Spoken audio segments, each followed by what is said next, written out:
ఏకత్వం చేత ఉంటాడో అన్నిటి యందు నిండి నిబీకృతమై ఉన్నాడన్నాడు. ఓహో అలాగా, అయితే ఈ స్తంభంలో ఉంటాడా అన్నాడు. ఇప్పుడు వస్తోంది నరసింహావతారం. ఎందుకని? పిల్లవాడు అంటున్నాడు అంతటా ఉన్నాడంటున్నాడు. హిరణ్యకశిపుడు ఈ వేళ్లు ముడిచాడు, ఈ వేలు పైకి తీశాడంటే ఇలా చూపించి ఎక్కడో ఆపుతాడు. ఆ వేలు ఎక్కడ ఆగితే అక్కడి నుంచి పైకి రావాలి. రాకపోతే తనని నమ్ముకున్న భక్తుడి మాట వమ్మైపోతుంది. బయటికి రావడం అంటూ జరిగితే శంఖచక్ర గదా పద్మములు పట్టుకున్నటువంటి శ్రీమన్నారాయణుడిగా వచ్చి హిరణ్యకశిప సంహారం చెయ్యడానికి బ్రహ్మగారిచ్చినటువంటి వరం ప్రతిబంధకం. కాబట్టి ఆయన ఎన్ని వరాలు ఇచ్చాడో అన్ని వరాలకి మినహాయింపుగా రావాలి. అన్ని వరాలకి మినహాయింపుగా రావడానికి ఎక్కడి నుంచి రావాలో తన చేతిలో లేదు. హిరణ్యకశిపుడి వేలు ఎక్కడాగితే అక్కడి నుంచి బయటికి రావాలి. హరి సర్వాకృతులంకలండనుచు ప్రహ్లాదుండు భాషింప, సత్తరుడై ఎందును లేడు లేడనుచు దైత్యుండు తజ్జింప, శ్రీనరసింహకృతి దాల్చనచ్యుతుడు నానాజంగమస్థావరోత్కర గర్భంబుల అన్ని దేశములను దండ ప్రభావంబునన్ అన్నారు పోతన గారు. ఈ బ్రహ్మాండమంతా ఒక నారసింహం అయిపోయింది, అన్నిటిలోకి చేరిపోయింది విష్ణుతత్వం నరసింహావతారంగా.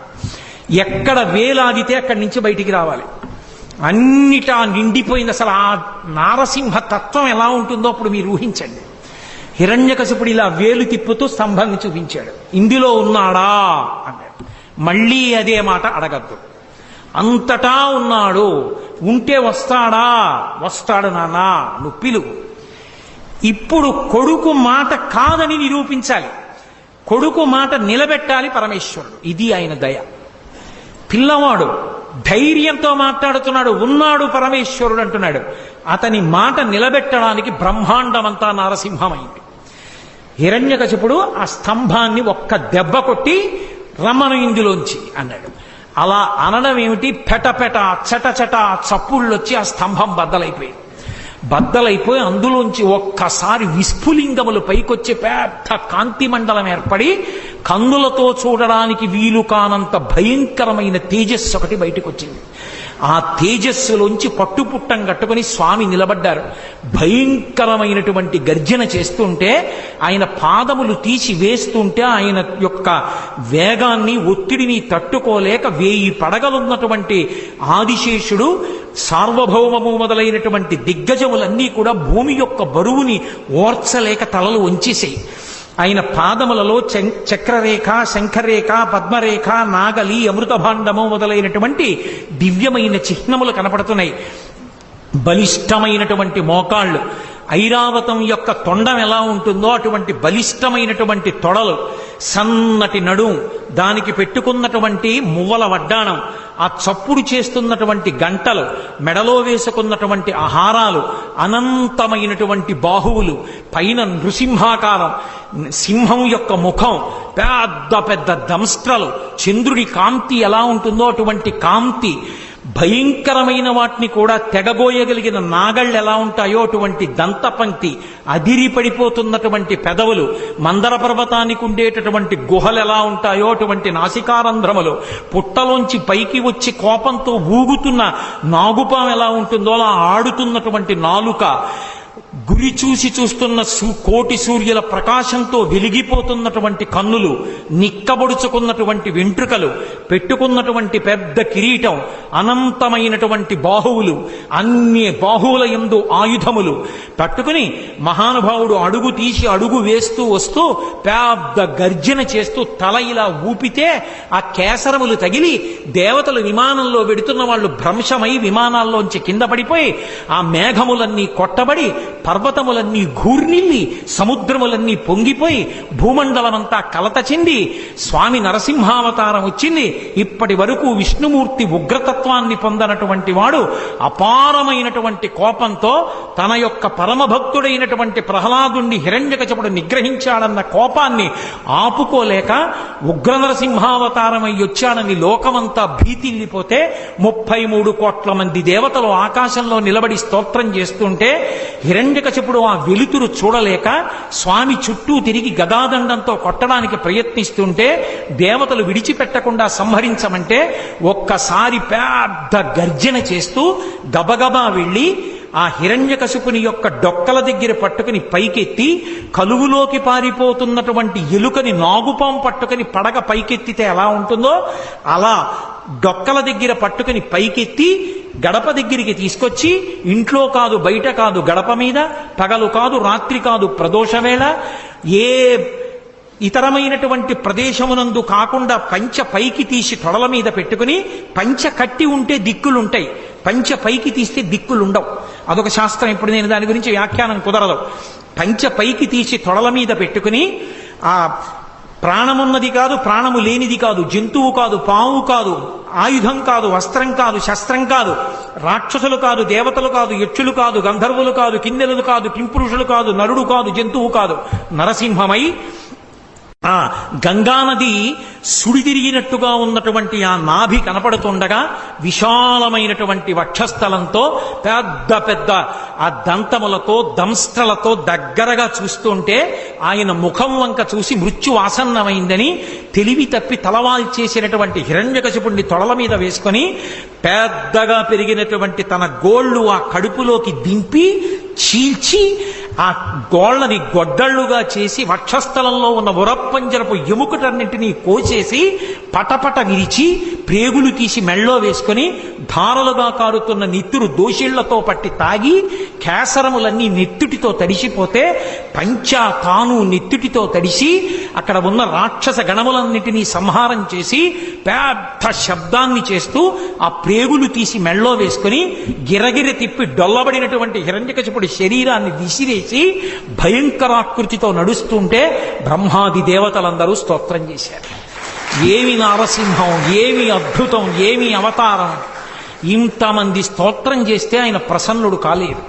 అదే ఉగ్రభావనతో ఊగిపోతున్నాడు ఆయన. ఆ ఊగిపోతున్న ఉగ్రనరసింహుణ్ణి చూసి లక్ష్మీదేవిని పిలిచి, అమ్మా నువ్వు నిత్యానపాయనివి, ఆయన వక్షస్థలంలో ఉంటావు, నిన్ను చూస్తే ప్రసన్నుడవుతాడు తల్లి, దగ్గరికి వెళ్ళమన్నారు. ప్రళయార్కబింబంబు పగిదియున్నది కాని పూర్ణిందు చంద్ర నిభము కాదు. పూర్ణచంద్ర బింబంలా ఉంటుంది నా భర్త ముఖం, ఇంత కోపంగా ఉండడం నేను ఎప్పుడూ చూడలేదు. అయ్య బాబోయ్, నేను కూడా దగ్గరికి వెళ్ళనంది లక్ష్మీదేవి. శ్రీ మహావిష్ణువు యొక్క అవతారాలలో లక్ష్మీదేవి దగ్గరికి వెళ్ళడానికి భయపడిన అవతారం నరసింహావతారం. అందరూ భయపడుతుంటే ప్రహ్లాద నీ గురించే వచ్చింది అవతారం, స్వామిని నువ్వు దగ్గరికి వెళ్ళి ప్రసన్నుండి చేయమన్నారు. ప్రహ్లాదుడు చిన్న పిల్లవాడు గబగబా వెళ్ళి స్వామికి పాదములను పట్టి నమస్కరించి, ఏమి నువ్వు నరసింహస్వామిగా వచ్చి పైన సింహంగా కింద మనుష్యుడిగా వచ్చి పెద్ద పెద్ద గోళ్లతో ఆ కోరలతో నోరు తెరిచి పెద్ద ఆ గర్జన చేస్తే భయపడిపోతాననుకుంటున్నావా? నీకన్నా భయంకరమైనది ఒకటి లోకంలో ఉంది, దాని పేరు సంసారం. ఆ సంసారానికి భయపడతాను కానీ నీకు భయపడతాననుకుంటున్నావా? బ్రహ్మాది దేవతల తల మీద పెట్టని చెయ్యి, లక్ష్మీదేవి ఒంటి మీద పడితే పొంగిపోయే చెయ్యి, భాగవతో పరమభక్తుణ్ణి అని పేరు పెట్టి ఏమీ తెలియని అర్భకుణ్ణైనా నా తల మీద చెయ్యి పెట్టి నా కోసం పరిగెత్తుకొచ్చి నా మాట నిలబెట్టడానికి నేను చూపించిన స్తంభంలోంచి వచ్చి నా తండ్రిని సంహరించిన నీ హృదయంలో ఎంత కారుణ్యం ఉంది నాకు తెలియదనుకుంటున్నావా? నువ్వు పైకి ఇలా అరిస్తే భయపడతాననుకుంటున్నావా? పరమేశ్వరా నీకు నమోవాక్కములని స్తోత్రం చేశాడు. పరవశించిపోయినటువంటి నరసింహస్వామి పరమప్రసన్నుడై ప్రహ్లాదుణ్ణి ఎత్తుకుని తొడ మీద కూర్చోబెట్టుకుని, నాన్నా పొంగిపోతున్నాను రా నీ భక్తికి, ఏం వరం కావాలో కోరుకో అన్నాడు. మళ్ళీ నన్ను మాయలో ముంచుదాం అనుకుంటున్నావా స్వామి? నాకెందుకు ఇంకా వరాలు, నాకెందుకు ఒక కోరికలు, నాకే కోరిక లేదు. నీ పాదముల యందు నిరతిశయమైనటువంటి భక్తిని కలిగి ఉంటే చాలు. అదిగో మా తండ్రి ఏమీ తెలియక అమాయకత్వంతో నీకు వ్యతిరేకంగా బతికాడు, నా తండ్రికి ఉత్తమగతులు కలిగేటట్టుగా అనుగ్రహించు అని అడిగాడు. ఏనాడు నీ తండ్రి నా వంక చూసి స్తబ్దుడయ్యాడో, ఏనాడు పట్టుకుని పైకెత్తి తొడల మీద పెట్టుకున్నానో, నా గోళ్లతో చీల్చి నెత్తురు తాగానో, ప్రేగులు మెడలో వేసుకున్నానో, ఆనాడే నీ తండ్రి కాదు, నీ తండ్రికి ముందు 21 తరాలు తరించిపోయాయి. వాళ్ళందరూ కూడా తరించారు. కాబట్టి ప్రహ్లాద నువ్వు బెంగపెట్టుకోక్కర్లేదు నీ తండ్రి గురించి. నేను నీకు ఆశీర్వచనం చేస్తున్నాను. నువ్వు దీర్ఘాయుష్మంతుడవై ఈ రాజ్యాన్ని ధార్మికంగా పరిపాలన చేసి పరమభాగవతోత్తముడవై అంత్యమునందు నన్ను చేరుకుంటావు. నీ కథ ఎక్కడ చెప్పబడుతుందో, నీ కథ ఎక్కడ వినబడుతుందో అక్కడ నేను ప్రసన్నుడనవుతాను, అక్కడ నేను ఎంతో సంతోషిస్తాను. ఆ సభామంటపంలో ఉన్న వాళ్ళందరికీ కూడా నా ఆశీర్వచనము పరిపూర్ణముగా లభిస్తుంది. దాని చేత రోగములు సమసిపోయి వాళ్ళందరూ కూడా ఉత్తమగతులు పొందుతారని ప్రహ్లాదోపాఖ్యానానికి శ్రీ మహావిష్ణువే ఫలశ్రుతి చేశారు. అంత గొప్ప అవతారమైనటువంటి ఈ నరసింహావతారం మన ఆంధ్రదేశంలోనే వచ్చింది. అది మన అదృష్టం. అహోబలం అని పిలుస్తాం. అహోవీర్యం, అహోశౌర్యం, అహోబాహుబలం బలం, నారాయణం పరం తేజం, అహోబలం అహోబలం అని ఆ నరసింహస్వామి ఆవిర్భవించినప్పుడు దేవతలందరూ చూసి అహోబలం అహోబలం అన్నారట. ఏమి బలం స్వామిదని. అందుకని ఆ క్షేత్రానికి అహోబలం అని పేరు.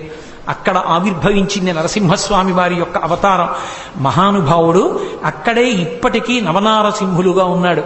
స్వాతి నక్షత్రానికి నరసింహస్వామికి చాలా దగ్గరి అనుబంధం. ఎందుకంటే స్వాతి నక్షత్రంలో ప్రదోష వేళలో ఆవిర్భవించింది.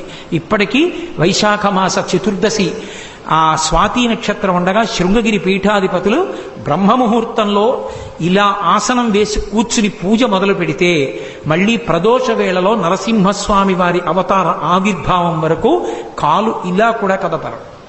అలాగే కూర్చుని పూజ చేస్తారు.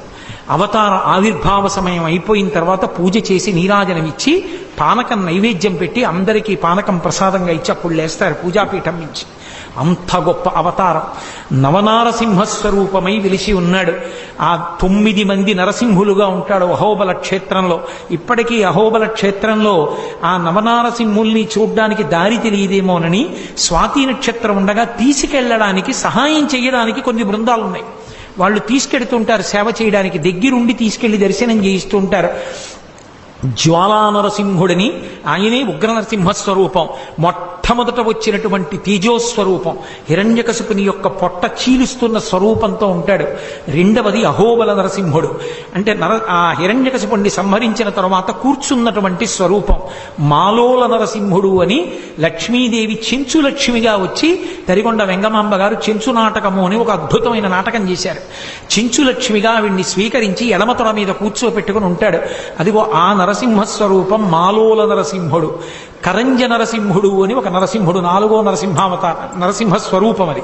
కరంజ నరసింహుడు అంటే ఆయన చెట్టు కింద కూర్చుని ధ్యానముద్రలో ఉంటాడు. 5వది పావన నరసింహుడు. పావన నరసింహుడు అంటే ఆయన దగ్గరికి వెళ్ళి ఒక్కసారి నమస్కారం చేస్తే ఎన్ని పాపములనైనా తీసేస్తాడు, మంగళములను ఇస్తాడు. అందుకని 5వ నరసింహస్వరూపాన్ని పావన నరసింహుడు అని పిలుస్తారు.